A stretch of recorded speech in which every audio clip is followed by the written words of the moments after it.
What's going on? It's Brian from GaniFit, and today what I wanted to share with you was part 1 of 2 of the top 10 lessons that I got from this book right here, which is the Happiness Hypothesis. And I read this book a couple years ago, and I kind of didn't really, it kind of was like going over my head and everything, so I didn't really understand it. But I just went over it again a couple weeks ago, and I have about 30 pages marked, probably about 35 or 40 different things in here that I actually got out of the book reading through it.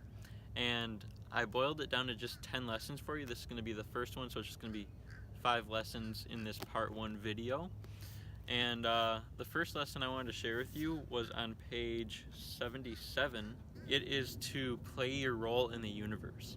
So the reason that this really struck with me and why I think it's going to also be useful for you as well is because if you're just always playing someone else's role in the universe or never doing what you want to do, you're never going to be able to give your full gift to the universe, and you're always going to be unhappy, and it's going to cause unhappiness for you your entire life. And the second lesson that I gained from this book is to acknowledge your own faults.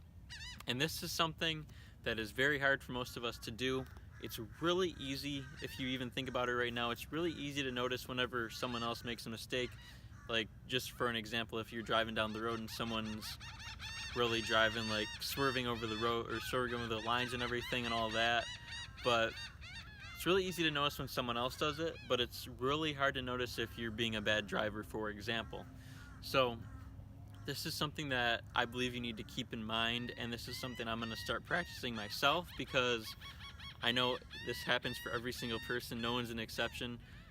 No matter what, no matter how much you practice this, it's still going to happen, and you're still going to notice other people's faults before your own. But you got to acknowledge whenever you are making these faults, so you can switch them up by acknowledging the faults that you have right now.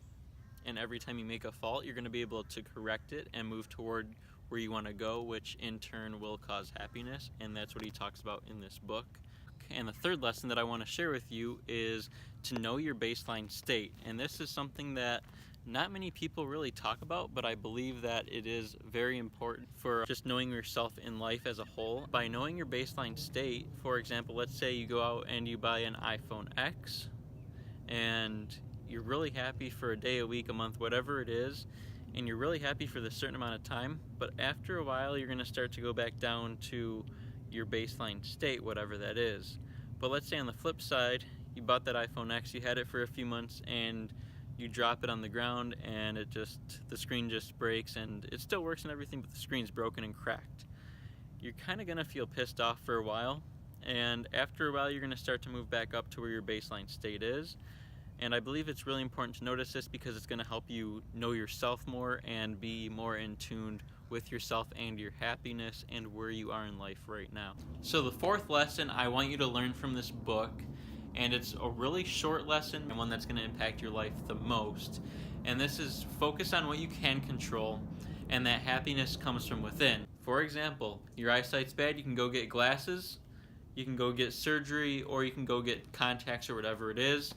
But for whatever area of life it is for you, if you always focus on what you can't control, all you're going to get is this downward spiral in life, and you're always going to feel like a victim. If you fall victim to something like that and you just keep feeling like self-pity and you're focusing on how you can't control it at all, that's what you're going to get. But if you focus on how can I take control of the situation, whatever it may be, then you're going to be able to put your life in an upward spiral and in turn create more happiness for yourself. The final point that I want to share with you in today's video is to turn inward.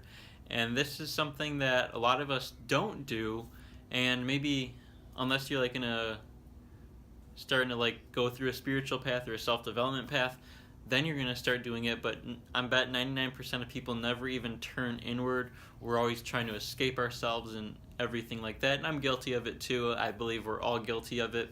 But a lot of ways we escape ourselves are like through TV, video games, and just not doing the things we know we should for ourselves. A really simple way to start turning inward toward yourself is starting out with meditation. And this is something that I've been practicing for I kind of did it on and off the last few years, but I'm starting to get back into it again about like the last 5 days or so. By practicing meditation, what I'm trying to get to here is that starting to practice meditation, I prefer 20 minutes a day. It might be different for you. Maybe start out with 5 minutes a day. But by practicing meditation, you're going to be able to turn inward and focus on what you're feeling during the meditation, and it's also going to help you focus on what you're feeling throughout the day. Meditation has helped me like calm down at times and kind of just get centered on what I want in life and throughout my day during that meditation. So I hope you enjoyed part 1 of this video. I hope you gained a ton of value from it. And also in the comments below, let me know what was your favorite of these 5 lessons that I shared with you today. And once again, the book is The Happiness Hypothesis by Jonathan Haidt. I'm going to leave a link down below for you to go check out the book and get the copy of your own. I'll see you on the next video.